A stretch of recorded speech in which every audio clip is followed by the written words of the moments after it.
Hi, it's Jeff Mann, and this is the start of a new video project that I'm doing in December of 2016.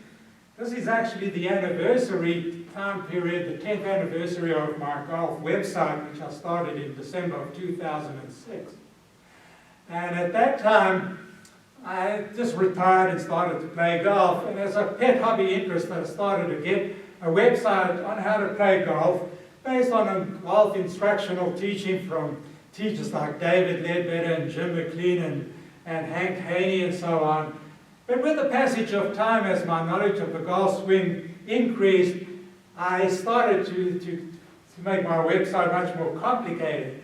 And the biggest transition in terms of the complexity of my website was when I discovered the Golfing Machine book written by Homer Kelly. And I was so impressed by the principles and concepts that Homer Kelly came up with that I radically revised my website so that it could reflect what is referred to as TGM teaching. And whenever I use the word TGM, it refers to the Golfing Machine.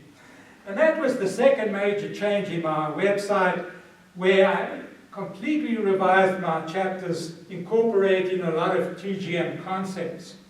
The third phase in my website is I suddenly realized, as a retired physician and also having a Bachelor of Science degree in anatomy and physiology, that I could explain the underlying biomechanics that Homer Kelly used for his TGM concepts. Because Homer Kelly was an engineer, and his concepts were mechanical concepts, and he never described in his book how you actually accomplish these mechanical maneuvers using human biomechanics. So my website was revised yet again, and it reached a point where now, 10 years later, I think I have a pretty good understanding of the golf swing, both mechanically and biomechanically. Now, over the years, people have said to me, why don't you do a DVD or a Blu-ray or a new video series? And I've been reluctant to do that because I did some videos when I first started my website many years ago. I bought a camcorder for $150, just put it on the end of the room on a tripod, and I spoke for an hour or two like I'm doing now, more or less extemporaneously. And I produced these videos. But the big problem that I had, and why I was somewhat embarrassed by these videos, is that I'm too inflexible and too unathletic to do the golf swing well. And therefore, I put aside the idea of doing a video series in a serious manner because I thought I'll just concentrate on writing my review papers. However, I changed my mind recently because of a serendipitous event that happened to me a few months ago when I discovered Jim George is standing next to me here. Now, I'll describe to you how we came to meet, and for me it was a serendipitous discovery because it reawakened the idea of doing this video series. Now, Jim George is a professor in the Department of Biomechanics at BYU University in Provo.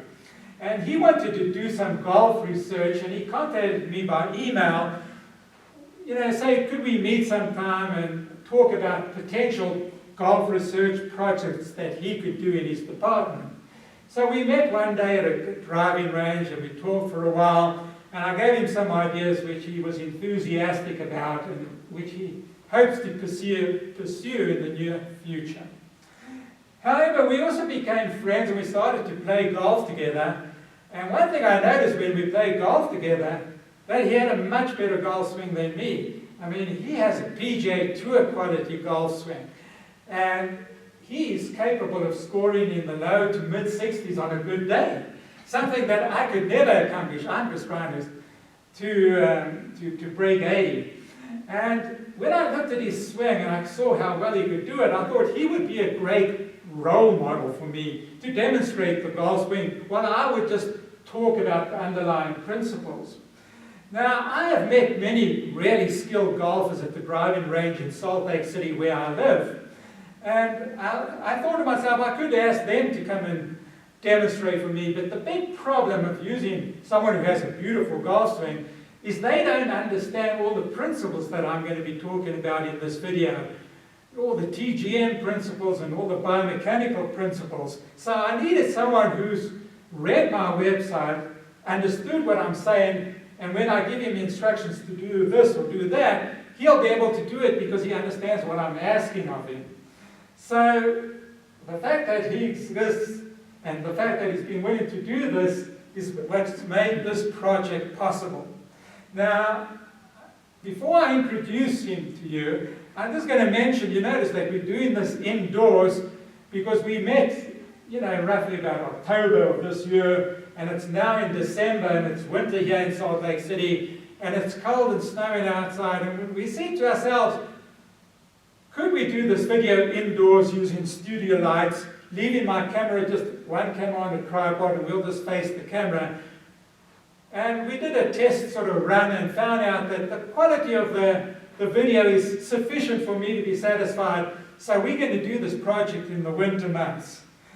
Now, I would like Jim just to say hello, introduce himself, to explain who he is, how he sort of discovered my website, and to say why he's enthusiastic about being a role model so that we could do this project from his perspective. Awesome. Now, we haven't even practiced. We're doing this extemporaneously, and we have a rough idea what we're going to say, but, go ahead and say whatever you wish. Well, Jeff, it's an absolute pleasure for me to be here. And I've studied golf. I've played golf probably for the last 50 years. I'm 57 years old. And I played and studied it and taught golf here at the university for about 25 years. So at least half of that time I've studied golf. I'm sure I've put more time into studying golf than Jeff has, but there's a big difference between the two of us. And I'd like to explain that with a little bit of history. Probably this all began with Sir Isaac Newton and his discovery of the laws of motion.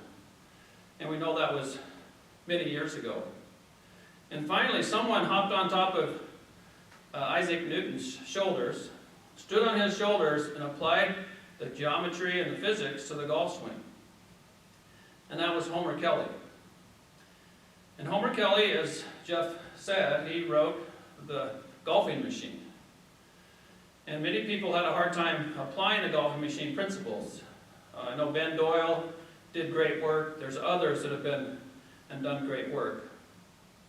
But both of us agree that probably the best person since Homer Kelly was Lynn Blake.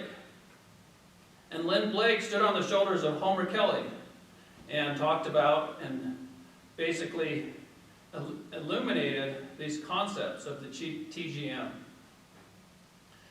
And his DVD and his title would be Alignment Golf. And he has a DVD that's called Alignment Golf, which we've viewed, and Jeff has told me that he learned many of the principles that helped him understand Homer Kelly's work from Lynn Blake. And I would propose that Jeff Mann is now standing on the shoulders of Lynn Blake. And as you know, his website is The Perfect Golf Swing. Review. And he reviews all of these biomechanical principles, the anatomy, and he's taken it one step further from Lynn Blake. And there will be others that come along that understand the physics, that understands the law of motion, and the biomechanics. I put all four of these gentlemen in the category of genius. They're all the level of a genius. And so that's my advertisement, I guess, if you want to call it, for Jeff Mann. He's a genius that is taking this so that the golf world can truly understand this golf swing. So Jeff, that's my introduction. It's such a pleasure to be here. I've learned so much from him. It's improved my swing. And so, Jeff Mann, the genius, we are ready to learn. Well, of course, that's very complimentary comment here. My critics would not call me a genius. Yes. And that's the interesting thing about the world of golf swing instruction is that we're all opinionated. And if you go online, you can find hundreds of golf instructors putting out YouTube videos, and they all teaching different methods of executing the golf swing. So the question is, when I stand here and I'm going to explain the golf swing in exquisite detail, it's going to take hours to explain, and this is going to be a long video series. The first question you might say, well, why do you think yours is better than anyone else's? And of course I'm going to justify it by explaining why I do believe it makes sense, both mechanically and biomechanically. And what I will be doing constantly through this video is I will compare my thinking to the thinking of other golf instructors who I'll mention by name and explain what they say, and I'll say why I think it's wrong, and then I'll explain why I think you should do it another way. And you, as the viewer of this video, are an independent thinker, and you can just listen to what I say and say, does what I say make sense? In other words, is my criticism valid or not valid? Now, when I do this video, we are going to present a lot of detail here about the golf swing, but there are certain things I just simply can't do on a video. So, connected to this video, I'm going to have a sort of index page with many links to other videos and to other papers that I will write to supplement this video.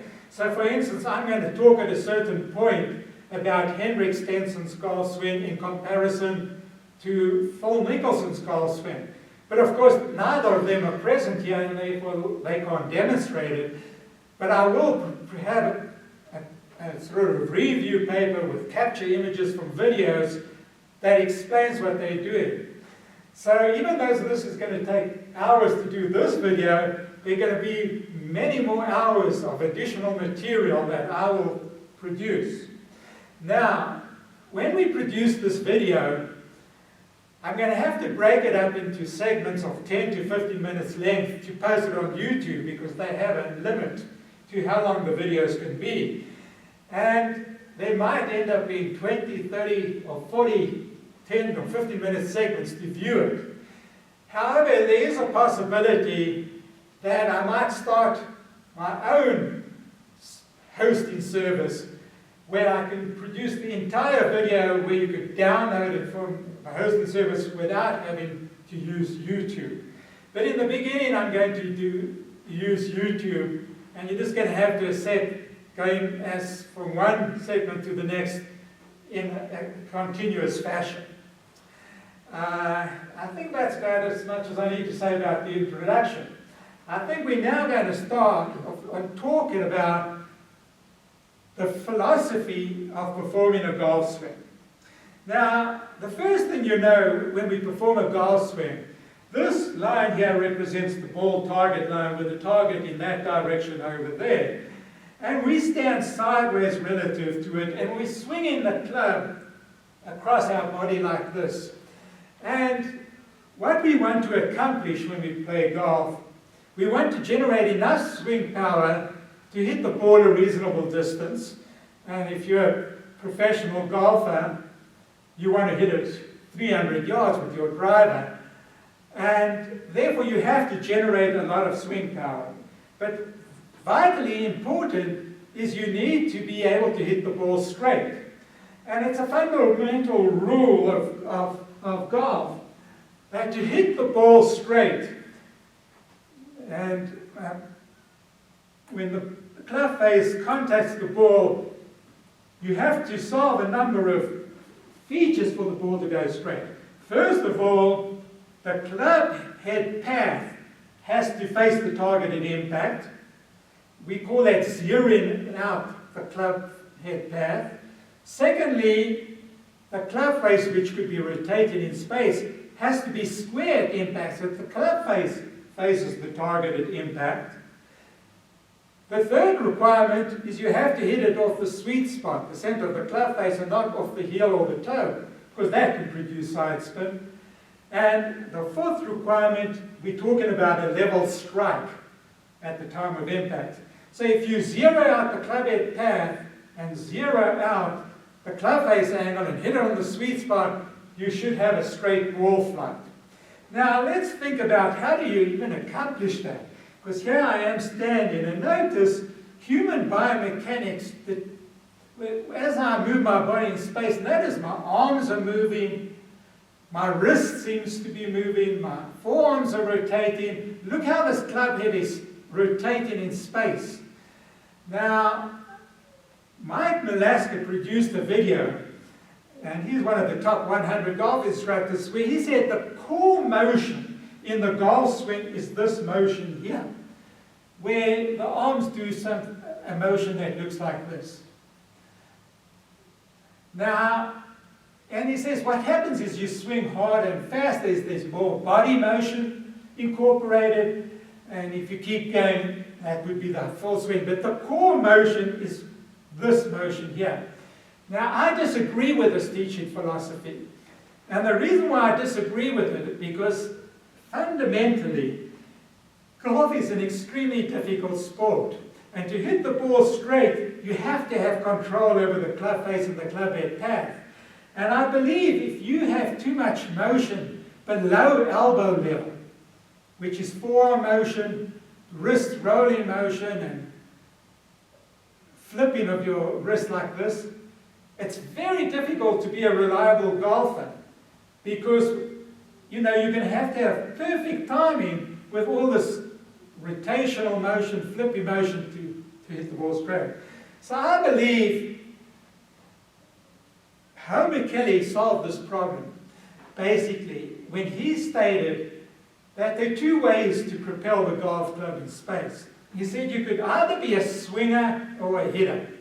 And a swinger is a person who uses the left arm, or the lead arm if you want to think of it that way, and you hold the golf. This is a neutral grip with the club more or less in line.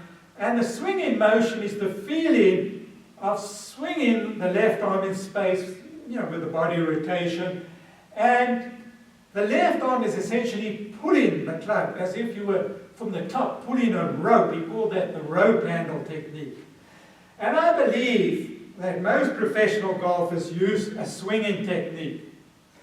The other way to perform a golf swing, he stated, was that you could just use the right arm to push the club through impact, where your right hand is behind the golf club and it's pushing it through, with most of the power coming from the right arm, which straightens like this. And that's a hitting action. And he called it the axe handle technique, like you chopping a tree down with an axe.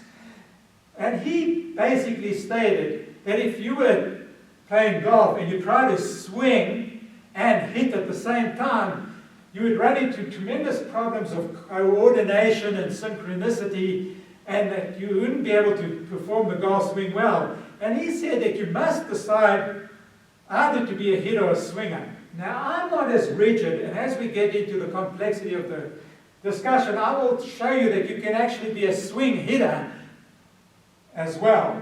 And I'll describe the mechanics of that. But I do believe at a professional level, most golfers are using the technique of left arm swinging. I also refer to this as TGM swinging. And this is what it looks like. It's basically a swinging motion like this. And you'll notice that my arm is swinging across my body, and my body's turning. I'll get into that later. But notice something interesting, is that the left wrist is flat and it doesn't bend. You'll also notice more or less that the club shaft is traveling with my arm. Notice that I'm not bending the left wrist. In other words, the left wrist is not flipping. So we eliminate all horizontal hinging motion of the left wrist in this swinging action.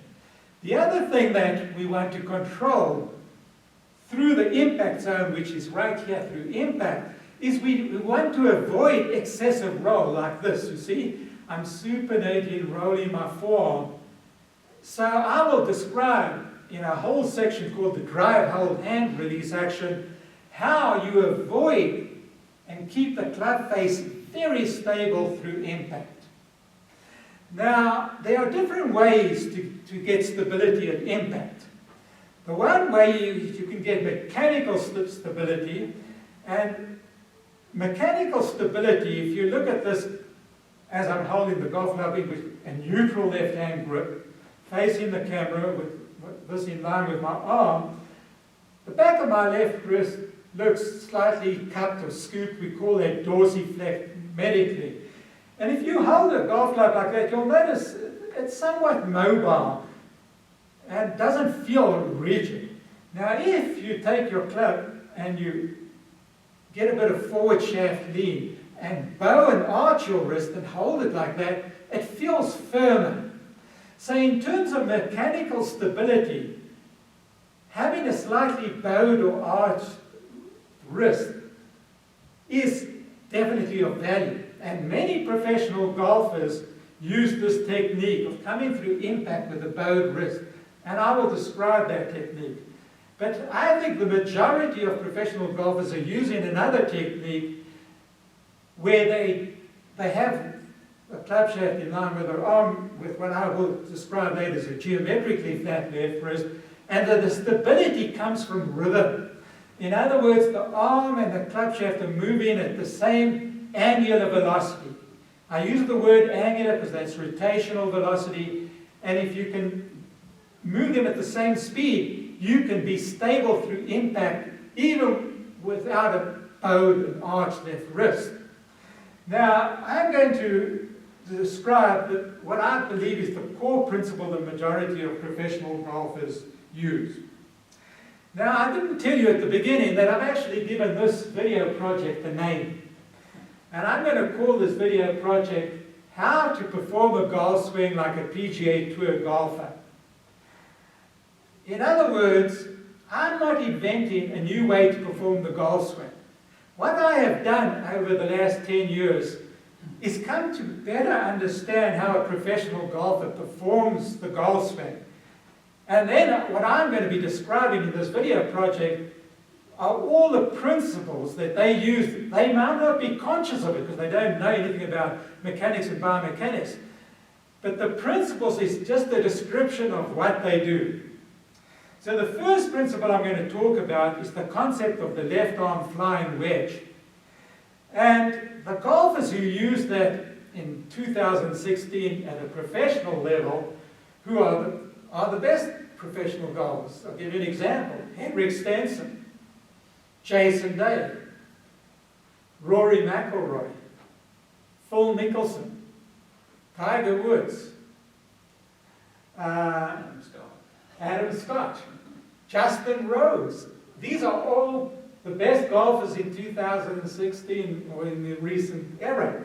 They all use an intact left arm flying wedge.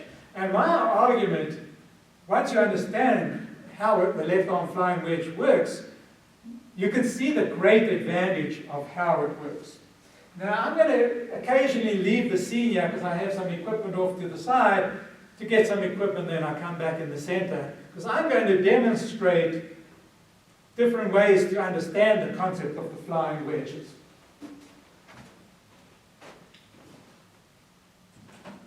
Okay, so if you hold these for me in the meantime, and I often use this short club for demonstration purposes because it's just convenient for me. Hold that. But just consider playing tennis. If you play tennis at a professional level, this is what it looks like. This is a tennis backhanded stroke action. Notice that when I go back, that the racket shaft, and therefore the club racket face, is in line with my left arm here. And as it goes back, it stays in line. Notice here that my watch face area of the back of my forehand is parallel to the racket face. And then when I come through, I hit the ball and follow through like that. Notice at this point, the racket has not bypassed my arm. I'll do it from down the line towards the camera. So even at this point, the racket's in line with my left arm. So there's no bending of the wrist. There's no floppiness of the left hand wrist. Now if you play ping pong, which is a quick action sport, there is a lot of wrist flipping action. But if you look at professional tennis players, they use the principle of the left arm flying wedge, where the club shaft stays in line with the left arm. And practicing this with this is a small badminton racket or a tennis racket, is useful because you can see the whole face in relationship to the left arm. So let me just define what we mean by a left arm flying wedge using a golf club. So where does this name come from, left arm flying wedge? So when we hold a golf club with a neutral grip, and I'm going to start off with a neutral grip, and a lot of my explanation will be with a neutral grip, and then I'll explain what effect using a stronger left-hand grip has. But to make it easier, you stand like this, back of my hand is facing the target, it's flat. But of course, when you grip a rounded object in your hand, the back of your left wrist becomes scooped or cupped, and the medical term is dorsiflexed, simply due to the fact that you hold in a rounded object in a fist-like grip. Now, if the club shaft is in line with my left arm, notice I'm going to stand here opposite the camera. This is in a straight line opposite my left shoulder socket. That is what we call an intact flying wedge.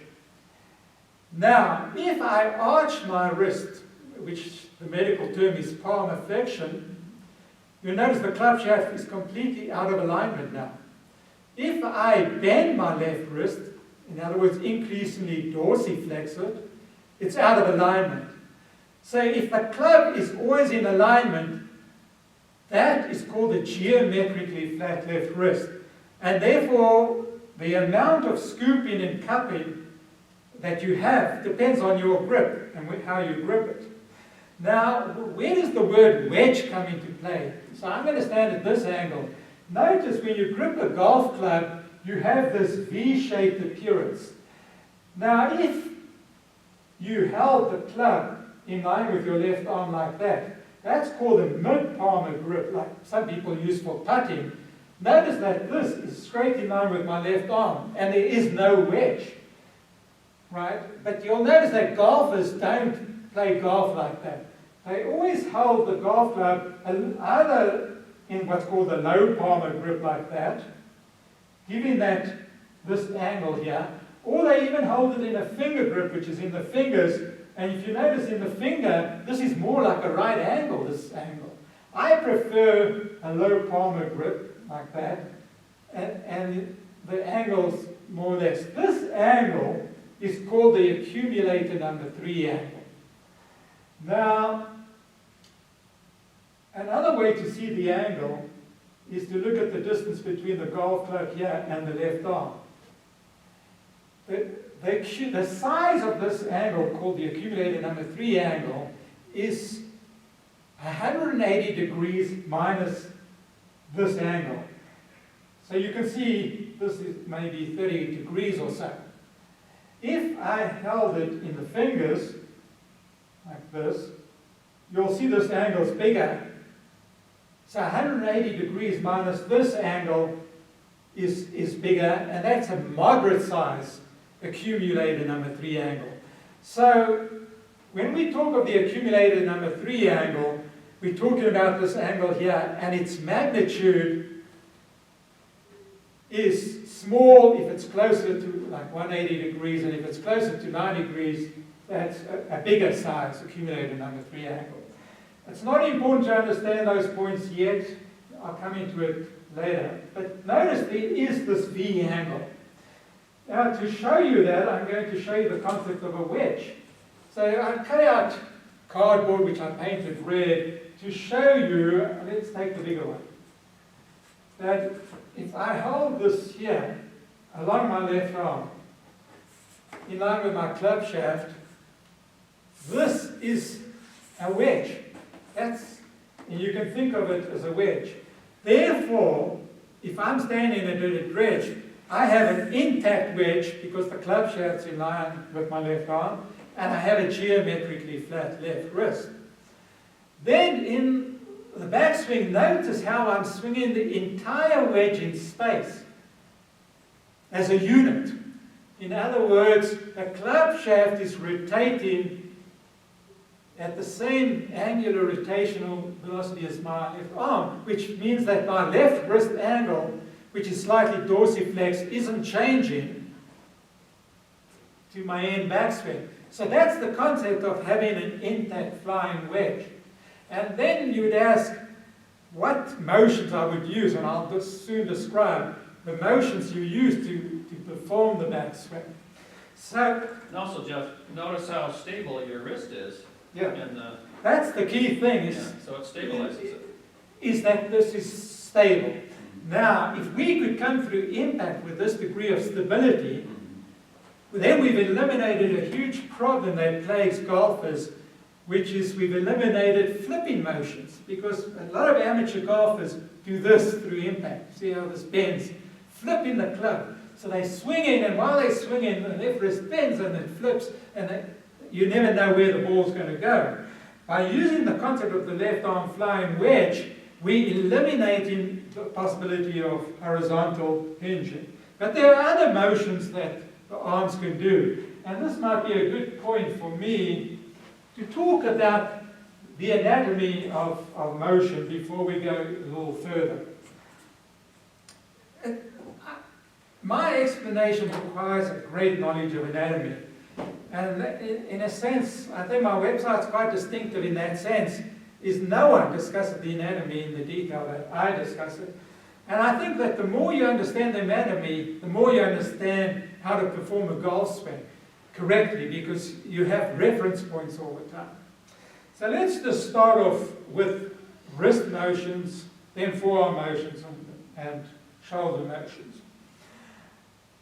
When it comes to wrist motions, and I'm holding my hand like that, the wrist can move in this, what I call the horizontal hinging motion. So this motion in that direction where you bend your left wrist is called dorsiflexion medically, or bend in the left wrist. The opposite motion in the other direction is arching or bowing your left wrist, and the medical term is palmar flexion. And as I stated, in the golf swing, we want to eliminate any bending motion. A degree of bowing is acceptable alternative to the left arm flying wedge, which I'll explain later. Now, the other way that the left wrist can move is it can move in the plane of radial and ulnar deviation. So you can cock your wrist upwards in the plane of radial deviation. That's called upcocking, and that's downcocking or uncocking. That's ulnar deviation. Now the interesting thing you'd ask, can the wrist roll? Or is rolling motion of the club through impact or at any time in the swing, is it due to forearm motion or wrist? And the answer, it can be due to wrist motion. So I'm going to fix my forearm in space and watch this. Notice how the whole club is moving in this fashion. This motion is called wrist circumduction. And what causes wrist circumduction is the combination of flexion and extension while you're moving into varying degrees of radial and ulnar deviation. So watch this. See this motion of my wrist? It's rolling, conical motion. This conical motion is called circumduction. And if you have a circumduction in your golf swing, it's going to be very difficult to be a consistent golfer. And what I believe, when you understand the concept of the left arm flying wedge, is you'll come to understand that it entirely eliminates this problem of wrist circumduction motions. Now there's another way we can rotate, and that's actually the correct way, as I'll explain. When we move the flying wedge in space, we have to rotate, as I'll soon explain why we have to rotate the arm. But where we rotate the arm, we rotate it at the level of the forearm. So you have an ulnar bone here, and you have your radial bone adjacent to it. And when your arm's in a neutral position like there, facing the camera, my thumb is pointing up. My thumb is in line with, you can feel it just above your watch, the radial bone. Yeah, this is the lower radial bone at the level of your wrist. That's an important point. That's your reference point. The other reference point is the middle of your elbow pit and the medical term is the antecubital fossa, so that if your radial bone is in line with the antecubital fossa like there, that's the neutral position. Now, if you rotate the forearm, notice I'm keeping my wrist neutral. I'm not moving my wrist, but I'm rotating the whole forearm, which means my forearm and the hand rotate to the same degree. If you rotate it in this direction, where the palm faces upwards, that's called supination. And if you could think of it, you do supination to catch raindrops in your hand. So if it was raining and you want to collect some raindrops in your hand, you would supinate your hand like this and hold it, and the raindrops would fall into your hand. The opposite direction, where the palm faces groundwards, is called pronation. So you have two positions, pronation, supination. So those are the forearm motions. Then, of course, we have motions at the level of the elbow. We can flex and extend the elbow. And the shoulder joint, which can move in many different directions. You can elevate and press the shoulder. You can put it across your body. The medical term is called adduction, or away from your body, abduction. You can hold it down and elevate it to shoulder level and drop it down. So in terms of behind you, extension, flexion. The shoulder joint has tremendous mobility. So when we perform in the golf swing, and I'm going to now go on to the motion of the left arm flying wedge in space, what you need to understand is that we are controlling the motion of the golf club with the motion of the body, which means the shoulder sockets are moving in space. The arms can move in the shoulder sockets theoretically. There's a certain amount of forearm rotation, and if you give me the golf club, if you notice that most professional golfers, as they go back, the left wrist cocks up, so they get this angle, which can give you more swing power, like that. And that's an uncocking motion. But if you think about it, it is possible to uncock in the plane of the left arm flying wedge. Now, I'm going to go back in time, but there was something I wanted to talk about that I forgot about, and that's the concept of mechanical stability. I said to you that through impact, you want to be stable. And in concept of the flying wedge is if you can keep the club and the arm moving in the same way, that's stability. But where we really see stability is in putting and chipping. So I'm going to get Jim here to demonstrate the concept of mechanical stability through impact with a putter and in chipping, to see what we mean by having a stable club face and a stable club head pair through impact. So Jim will describe how he creates a stable. Okay.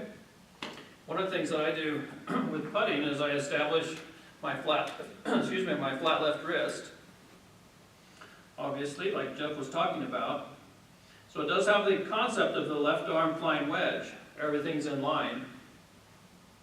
And what I like to do is, like Jordan Spieth and Phil Mickelson, I like to make sure that I forward press a little bit like this, so it's totally in a straight line. Now notice when he forward presses, his left wrist moves into slight palmar flexion, and that actually looks flatter than my wrist. So if you look at my wrist here, it looks dorsiflex. But as you palmar flex it a bit, it looks visually flat, which I call anatomically flat. Okay, the other thing I do is I use this mid-palmar grip. Is that what you referred to as? Okay, so up the lifeline of my left hand. So that helps to zero out that accumulator number 3 angle even more. Okay, so I'll set it forward. And then what I do is I make sure that I retain the flying wedge through the stroke. So it looks like this. Notice how he does it, that the club shaft never bypasses his left arm. In other words, as he pulls his left hand forward and performs the putting stroke, that the left arm, the left hand, and the club head are all moving at the same speed, right? And that gives it tremendous stability. In other words, there's no flipping, there's no floppiness of his wrist motion, no flipping through here. And one of the things that really helped me is when I putt, I look right, when I'm practicing and working on this concept, is I look right at the butt of the putter handle. So that's what I'm looking at. I'm making sure there's no oscillation in that. Now obviously that's a lot of oscillation, and most golfers don't have a problem with that. But what I was finding is I just had a little bit. So it's so easy for this club head to move faster than your hands or your arm. And you want to make sure that this putter, the butt of the putter handle here, is totally stable. There's no oscillation at all. No oscillation in this, no movement like this, okay? Okay, now he's going to demonstrate the same thing as in a chip-in action. Now, when you move in a putter, because you're moving it slowly, it's quite easy to keep it mechanically stable. Now, with chip-in, there's a slightly bigger motion, and therefore it requires a little bit more effort. So, notice what he's doing. You could describe it from your perspective, and then I'll describe Okay. it. So Jeff, it's much the same. I have my left arm flying wedge that I've established, and I'm using the grip that's, how did you say it? The Low palmer grip. low palmer grip. The low palmer grip is when you put the butt of the club under the heel pad, which medically is called the hypothenar eminence. So you put it under the eminence like that. It's a famous Ben Hogan photograph where he holds the club like that. And that's the low palmer grip. And I would say a lot of professional golfers choose a low palmer grip. Mm-hmm. Okay, and so that same concept of that flying wedge, you can see that the shaft never gets ahead of my left arm, my left hand. And so it's not this. That would be called a flip or a roll. So that shaft stays in line the entire time. Now notice when he goes back, stop at your end backswing, he allows the left wrist to cock a little bit. So he's got a bit of a hinging action. But the hinging action occurs in the plane. In other words, you notice he rotated the back of his glove so that the club's still in line with his arm, but it's rotated a bit. Yeah, that's true. So if you see it's rotated. And Paul Mickelson describes this in his DVD as hinge and hold. And it's the same concept. Hinge and hold is also an intact flying wedge concept. Absolutely. So do it again. Now notice there is no bending of the left wrist. Notice that stop after impact, the end of the follow through. If you look at him at this point over here, you'll notice that his hands are ahead and he's got a bit of lean. But that's very mechanically stable. The club shaft has not bypassed his arm. Now if it bypasses, then he's flipping. And if you have any flipping motion while you're chipping, you're going to be erratic and inconsistent. Yeah, Now, just like when you're putting, right? It's the same If I principle. was putting like this club face would be unstable. Yeah. Now, when we go to the full swing, now we're swinging at a much faster speed. So it's not that easy to be mechanically stable. Now, there are some golfers who use a technique where they come into impact with a bowed wrist, like Jordan Spieth and Dustin Johnson. And they have, I do believe, more mechanical stability. But as I mentioned to you, the majority of professionals are using the left-hand flying wedge technique where they do not have a bowed left wrist, where they come into impact where this is in a straight line and this is slightly dorsiflex, and it's a little floppy, but the stability comes from moving with rhythm. And I'm going to do a whole section on the hand release actions to explain how to be stable through impact, which I call a drive, hold, hand release action. And the only thing I'm going to say about a drive, hold, hand release action at the present time is that if you perform a motion through impact and the club shaft doesn't bypass your arm, swinging at faster and faster speed, and you can get from here to there 6 to 12 inches after impact without it bypassing, you have not bent your wrist and you have not over-rotated, you have not supinated. And I'll go into detail much later in this video series. So I want to go on to show the left arm flying wedge performed with a driver at full speed to show you what it requires. So now I'm going to do it in slow motion in the beginning. So at address, stand. Now a lot of people prefer to have the club shaft perpendicular to the ball target line, which means this is slightly bent. So it's not intact yet. So you mean bent here? You've got a little bend. This, if your club shaft was, hold it there, this is in a straight line. But you prefer to have a little bit of a bend. But within 6 inches, you already have an intact flying wedge, right? Right. So within 6 inches, he bends this wrist a little bit, and that one is now geometrically flat. Now, let's watch what happens in the backswing. Go to P2 position. At this position, you'll notice, I'm going to take a longer rod, which I'm just going to get.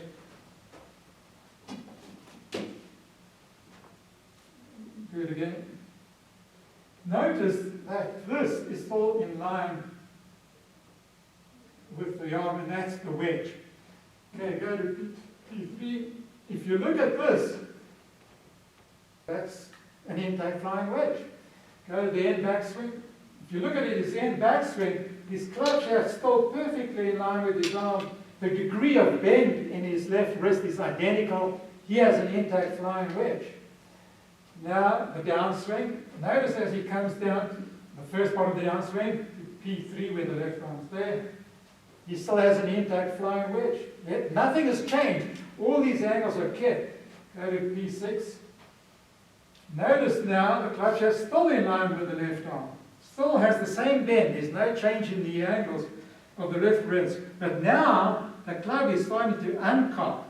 And he's going to have to rotate the flying wedge to square it. Notice that while that happens, it stays intact. Do it in slow motion.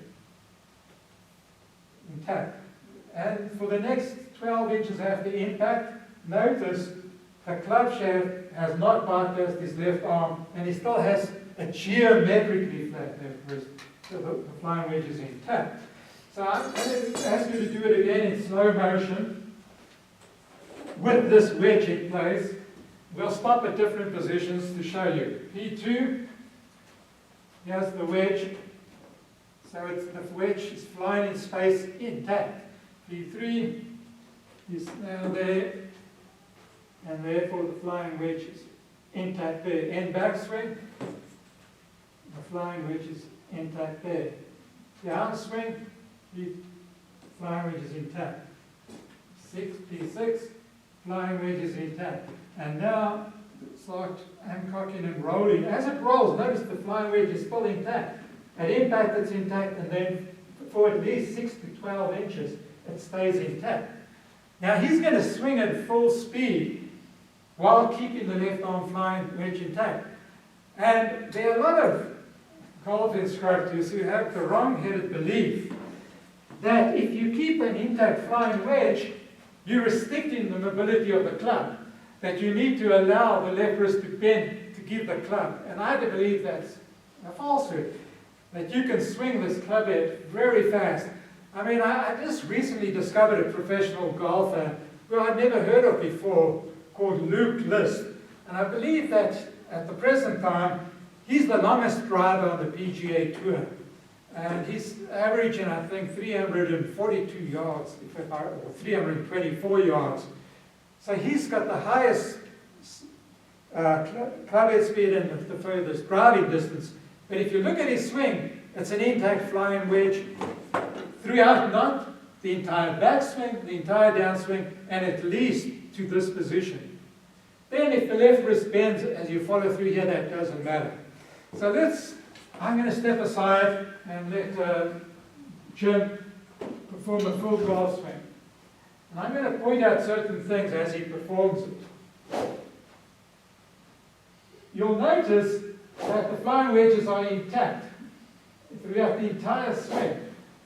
Now, I mentioned to you that you also need to generate a lot of speed if you want to hit the ball 250, 300 yards. Now, where does the power come from? So to understand the concept of power, you've got to understand that it's the pivot motion in space that moves the left shoulder socket, which pulls the left arm. So I'm going to get Jim to perform the swing without the right arm entirely, pure left arm swinging. And watch what he does. Yes. You'll notice that this swing is identical to the previous swing with the two-arm swing. And I will later describe in great detail what the function is of the right arm in the golf swing. But basically, you can hit the ball nearly as far with one arm, with the left arm, if you do correctly, compared to two arms. So, the other thing you'll notice, where does he get his speed from? Why is he the model golfer and not me? Because if you look at my swing, I'm 68 years old and I have a number of physical disabilities which I won't bore you with, but one of them is my spine is rigid, my hip joints are not flexible, and my ability to rotate in space, speed is limited. Look at my pivot speed. And the speed of your pivot, which means the speed of your left shoulder, because it's the motion of the left shoulder that pulls the left arm like that and catapults it into and through impact. You'll notice even in my follow-through, I can't even get through to a full finish compared to Jim here, who's 57 years old, but he can hit the ball 50 to 80 yards further than me because look at the speed of his swing. He has so much more flexibility. And I'll go into detail when we discuss the downswing about the stability. But in this introductory period, I want you to understand that the core thing you have to learn is the flying wedge. I go back and get my little short club. Is you want to learn to control this. That in your swing, the flying wedge is intact. There's no bending of the left wrist. And you'll notice that I am capable of getting, say, 45, 50 degrees pelvic turn. I can get up to 90, even though my downswing rotational pivot motion is sluggish. But notice how this club doesn't bypass my arm. It's like playing tennis backhanded. See this? It's the same feel. Right? Backhanded tennis shot. And that's the core. Now, we are going to go into the details now of explaining control. Because I want you to go here, start off at the address position. Yeah. Not clever. No, that's fine. And go to your end backswing. Notice what's happened between address and his end backswing. The back of his left hand, the logo, has rotated from where it was facing the target, right? He had to rotate it in some way up here. You see how it's rotating in space? There's no bending of the wrist, but there is rotation of the arm to get to that position. So the question becomes, how do you know how much to rotate it? What rotates? Is it the humerus wrist that rotates? Is it the forearm? How do you decide how much to rotate it during your backswing to get to that end backswing position? And that's where we're going to go into a lot of detail, because you want to learn to have absolute control, that every swing, this club shaft travels in the same way, always follows the same path. Now, you'll notice in my teaching is the concept of the flying wedge in space. I'm basically saying you move it like this, and then you come down more or less the same path. And the question is, do you need to do that? And of course you don't, because you'll see some golfers like Jim Furyk takes his club up there, or Ryan Moore, and then they loop it like this, down. So you can do that. It's optional. The only time that you really want control is through impact. So in the backswing, you do have these options which I'll discuss. But my argument is to do what most professional golfers do, like Adam Scott and Jason Day and Rory McIlroy, is they essentially go up there and come down the same path with slight variation, which I'll explain later. So if you look at it from down the line, you'll notice that the club shaft's on what seems to be a plane, and then you ask what is moving to get it there and how do you do it controllably. And that's what we're going to now discuss in great detail, how to perform the backswing. Once we've completed that with all the variations and all the principles, we'll discuss how to perform the downswing, and then we'll talk about hand release actions through impact, the difference between drive hold hand release actions and non-drive hold, and a number of other topics as well. So we'll move on now to the backswing. Let me just say, Jeff, the reason that we're doing this, why do we care, is because it's so fun to hit a golf ball. Now that's And good. to have contact on the sweet spot and to enjoy this great game. I mean, this is for a purpose. The purpose is to play better golf, and it's just so fun to do. And of course, Jim told me he played last week. It's been very cold and snowing in winter here. And we've only had 1 or 2 days where the temperature was about 40 degrees. And Jim went out on one of those days and played 9 holes because it gets dark in winter. And he told me he scored 31 for 9 holes. And you can be pretty sure that anyway he could score 31. He's a great ball striker. And one of the reasons he claims that he's striking the ball better today than he was, say, a year ago, was because he learned of all these principles which we are going to be discussing in this video. Yeah, and it went all the way from my putting to my chipping, all the way through my game. So, yeah, that round was, obviously we have good rounds once in a while, but I was fortunate enough to birdie the first 4 holes. Should have birdied all 9 of them, as every golfer would say. Then had one more birdie, but missed birdie putts on all the holes. So it's all about this alignment. It's all about this physics, this geometry, and so it's wonderful stuff. Yeah. And now we're going to give you the opportunity by getting to an enormous amount of detail. But I hope that I express it in a way that's coherent and understandable. And Jim will be listening to me because we haven't practiced this. And as he listens to me, if he thinks that I made an error or he wants to correct me, he'll just ask me questions. Okay, so we're going to start with the backswing.